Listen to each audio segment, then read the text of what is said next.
Mi nombre es Elizabeth Montero Camacho, comisaria de familia del municipio de Sabana Larga. En esta oportunidad estaremos hablando de las competencias de la comisaría de familia. La comisaría de familia, con la nueva entrada en vigencia de la ley 2126 del 2021, solo hace referencia a la violencia suscitada dentro del contexto familiar, pero además de eso amplió su aspecto o su campo de acción. ¿Por qué? Porque antes solamente se atendía al núcleo familiar, padre, hijo o algún otro familiar que viviera dentro del hogar, pero hoy, con la entrada en vigencia de la 2126, podríamos tratar a los cónyuges o compañeros permanentes, aun cuando no vivan juntos, al padre o la madre de familia, aun cuando no vivan juntos, las personas encargadas del cuidado personal de alguien dentro de ese núcleo familiar, las personas que residan en el mismo hogar o integren una unidad doméstica sin relación o parentesco. Y por último, las personas que se sostienen o se hayan sostenido una relación de pareja, cohabitacional o no, de carácter permanente, que se caracterice por una clara e inequívoca vocación de estabilidad. ¿Cuál es lo novedoso en estos literales? Que antes la comisaría de familia solo atendía al papá y la mamá que vivían en el hogar, pero hoy, con esta entrada en vigencia, el padre que no vive en el hogar, pero está ejerciendo violencia con alguien de este hogar, ya es susceptible de alguna sanción administrativa por parte de esta comisaría de familia. En cuanto a los cónyuges o compañeros permanentes que no tuvieron hijos y antes tampoco lo cubría la ley, y no amparaba los derechos de aquella mujer o aquel hombre, entonces la comisaría de familia hoy ya puede también actuar frente a ese tipo de situaciones de violencia intrafamiliar en las cuales antes se abstenía por no estar consagrado en la ley.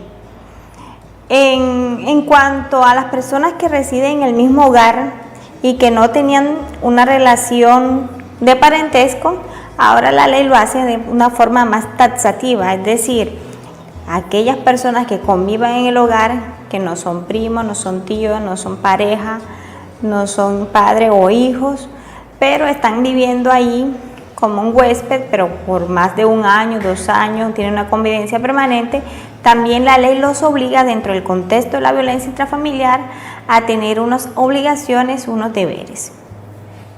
Es así como la nueva entrada en vigencia de la 2126 del 2021 hace referencia y amplía más nuestro actuar como comisarios de familia, dejando de lado otros aspectos que antes atendíamos. Ya no atendemos conciliaciones en el campo de alimentos, no atendemos conciliaciones en separación y liquidación de bienes, pero sí esos alimentos y esas separación y liquidación de bienes se dan dentro de ese contexto de la violencia intrafamiliar, la comisaría de familia puede llevarlo a cabo. No está de más recordarles que para cualquier contacto la comisaría de familia tiene este correo electrónico. Muchas gracias, feliz tarde, en paz. Olinda Sarmiento Verdugo, trabajadora social adscrita a la Comisaría de Familia de Sabana Larga. La temática a tratar hoy es violencia, los tipos de violencia. En este caso vamos a iniciar con la violencia física. Es todo acto que está representativo en el ser humano en el momento en que se ejerce algún acto, sea por medio de un objeto, puede ser cortopunzante, puede ser otra clase de objeto, con las manos, en este caso cachetadas, trompadas, puños, con las piernas o los pies patadas, cualquier cosa que le produzca un acto dentro del ser humano, en el cuerpo, que le refleje, en algunos momentos van a dejar algunas secuelas, en otros momentos ni se irán a notar. En este caso, muchas personas ejercen este tipo de violencia y buscan unos lugares estratégicos en el cuerpo de la persona a quien van a agredir para que éstas no se noten. Y más a nivel interno del cuerpo, que no son muy fáciles que otras personas las puedan observar. Vamos a pasar ahora a la violencia psicológica, es la que se ejerce, digamos, desde todo el tipo, desde que se inicia la forma de expresión en las discusiones y se lleva, digamos, un total en violencia verbal. Es toda esa violencia que se ejerce cuando no existen unos buenos canales de comunicación, cuando no hay una buena relaciones interpersonales, ya sea a nivel de padres e hijos, pareja, familiares, ejercen una presión en esa persona, agrediéndole en forma de palabras agresivas, de palabras muy fuertes, haciéndole presión, tal vez recordando algunas situaciones que no estaban sobre el tiempo, aludiendo a algunas situaciones, haciendo algunas comparaciones, haciéndole burlas, gritos. Toda esta clase de presión está dentro del clasificado de la violencia psicológica. Pasamos a la violencia sexual. Es la violencia que puede ejercerse entre parejas en el momento que aquella persona no tenga, digamos, la intención de mantener una relación por deseo y la presionan a tener relaciones en un concepto que tal vez no lo han planificado entre parejas, porque bueno, las relaciones íntimas es un acto que debe ser de acuerdo con las dos personas. Es algo que ya es natural de los dos, pero bajo un consentimiento. Y ya cuando esta persona los obliga en unas situaciones que no están dentro de lo normal, se puede considerar violencia sexual. Hasta en la forma de vestir se puede considerar que hace parte de la violencia sexual. La violencia patrimonial, vamos todo lo relacionado ya al patrimonio a nivel familiar. Cuando los hijos, cuando el cónyuge, cuando alguien que está dentro del núcleo familiar o convive en la misma casa, hace presión sobre algunas cosas que se adquirieron a nivel de forma material, pongamos en este caso una casa o por cuestiones de herencia. La violencia económica se ejerce cuando la persona controla los recursos económicos adquiridos sea de su cónyuge, de su hijo, de su papá, en este caso cuando son los adultos mayores que están pensionados, que quieren tomarles la pensión y distribuir de ella el recurso económico. A veces las parejas, cuando la señora trabaja o viceversa, entran a hacerle un control al pago y se puede convertir en una violencia económica. En estos tipos de violencia, pues hay otros tipos, pero se salen ya del contexto del entorno sociofamiliar. Y veremos más adelante que estas clases de violencia de una u otra forma inciden en el ser humano y que pueden llegar nuevamente al entorno familiar causándole algún problema o una clase de maltrato. También les voy a dar a conocer unos tips que hay que tener presente del último que se está presentando en los problemas de violencia intrafamiliar, como son las redes sociales, la tecnología, la virtualidad está haciendo mucho eco en las relaciones entre parejas, en las relaciones entre los hijos, todo lo que está relacionado en el contexto familiar. Nos damos cuenta hoy que tan importante es tener y vivir la tecnología, la virtualidad. En este caso hablamos de tecnología, podemos decir un portátil, un celular en cualquier clasificación, alta gama, normal. Es necesario, vamos en el avance, con la vanguardia, vamos con lo que está en el momento, pero también ha entrado a ser parte de los problemas que pueden clasificar la violencia. En este caso vemos que muchas personas a través de lo que es los celulares, así como se enteran y adquieren alguna información sobre lo que es violencia intrafamiliar, todo lo relacionado con una comisaría de familia, también es cierto que esto ha dañado mucho la relación intrafamiliar. De ahí se ha generado que muchas familias han perdido ese contacto humano, esa parte humilde, esa parte que se hace necesario en los valores. ¿Por qué? Porque todos están concentrados en un celular. Es más fácil comunicarse con el papá, con la mamá o con los hijos, con cualquier miembro de la familia a través de un chat que hablarlo personalmente.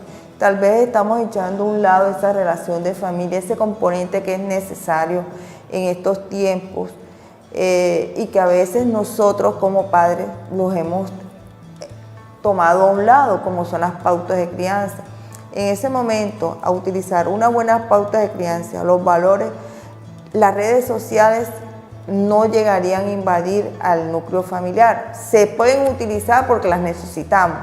El COVID, la pandemia, nos dejó, digamos, que esa parte tomó un auge en la familia. En este caso, vemos que la parte de la educación fue muy importante y se reforzó con la parte de la tecnología.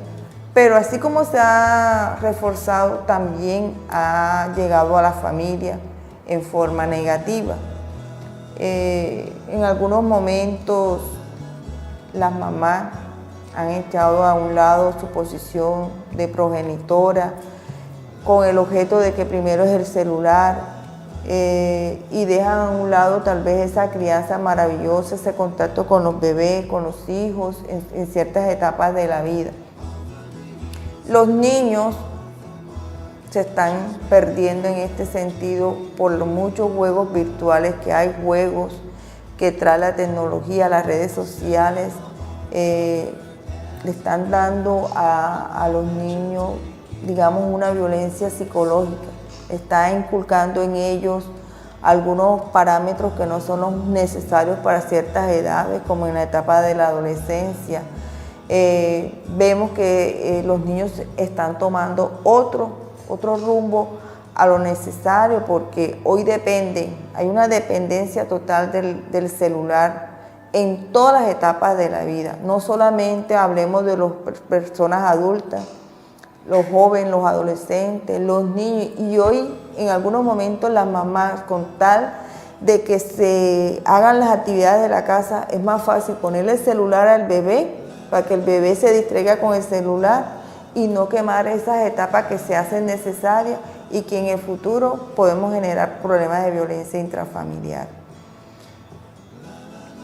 Mucha infidelidad por parte de la tecnología. Mucha infidelidad en ese sentido, porque esos espacios que tal vez la pareja hoy no comparte, es más fácil compartirlos a nivel tecnológico, a nivel de las redes sociales. Y eso ha generado que se han incrementado mucho los problemas a nivel de pareja. Y volvemos al tema. Inciden que en alguna etapa de eso llega al problema de violencia intrafamiliar. Sin olvidar que donde hay niños que han crecido bajo un concepto de violencia intrafamiliar, son los próximos en generar las mismas situaciones. Entonces, todas estas cosas que se van uniendo del entorno familiar, del entorno social, están conllevando a que cada día se incremente la violencia a nivel de los niños, de las mujeres, de los adultos mayores. Bueno, esto por el día de hoy es mi concepto con relación al tema de violencia y las pautas y ítems que están incidiendo mucho a que esta relación de familia se pierdan los valores y las pautas de crianza. Les recuerdo que es muy importante que la comunicación sea asertiva. Nunca dejemos de perder, darle una sonrisa, un buen abrazo y decirle te amo a los miembros de tu familia. No dejemos para otro momento, cuando esa persona no esté o que las situaciones de la vida no los cambien, para decirle que lo amo. Mi nombre es Daniela San Juan, soy psicóloga de la Comisaría de Familia de Sabana Larga. Hoy les voy a hablar acerca de las pautas de crianza, que son esas actitudes que asumen los padres de familia en cuanto a la salud, la nutrición, la educación y el ambiente físico y social de sus hijos, a través de las cuales van a guiar la formación de estos. La educación de los hijos es una tarea que requiere de mucha paciencia y muchas veces se recurre al maltrato y sobre todo al maltrato físico. Hoy les quiero comentar el por qué el maltrato físico no es una adecuada pauta de crianza. Primero, porque se puede ocasionar maltrato grave a los niños, dejándoles consecuencias físicas en su cuerpo. Segundo, porque en vez de educarlos en el respeto y el autocontrol, incentivamos sentimientos de ira y la agresividad en los niños, generando que estos, cuando se sientan frustrados, le peguen a los demás. Por otra parte, a nosotros no nos gustaría que nos peguen, entonces no hagas con otro lo que no quieres que hagan contigo. Por otra parte, el castigo físico, la agresión física, enseña que el pegarle a otro es una manera de solucionar los problemas, incluso si es una persona a la que tú quieres. Entonces, ¿cuáles serían las pautas de crianza adecuadas?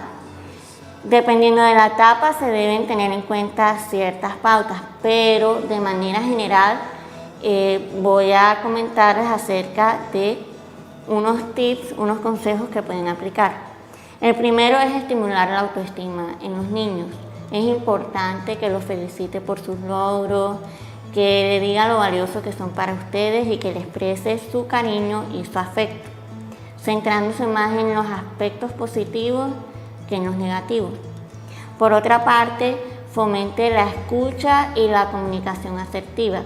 Es importante que escuche a sus hijos, que fomente espacios de diálogo y que ellos, al igual que los adultos, quieren tener explicaciones de lo que realizan los padres en cuanto a su educación. No simplemente decirle que haga determinada tarea porque sí, ellos también quieren y merecen explicaciones. Establezca límites y sea coherente con la disciplina. Es decir, que los niños, para tener un buen autocontrol, necesitan ciertas reglas. Estas deben ser claras, que ellos puedan comprender. Además, deben ser coherentes en el sentido que si cometen una conducta que no es aceptada, corregirlos hoy, y si al día siguiente cometen esa misma conducta, corregirlos igualmente, no que un día sí y al día siguiente no.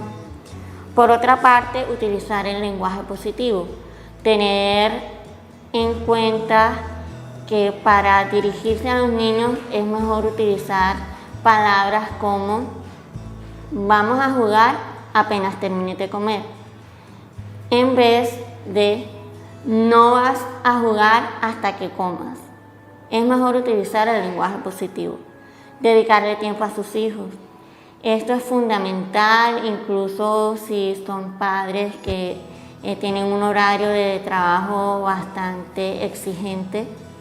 Los niños que reciben atención de sus padres, que les dedican tiempo, tienen un mejor comportamiento.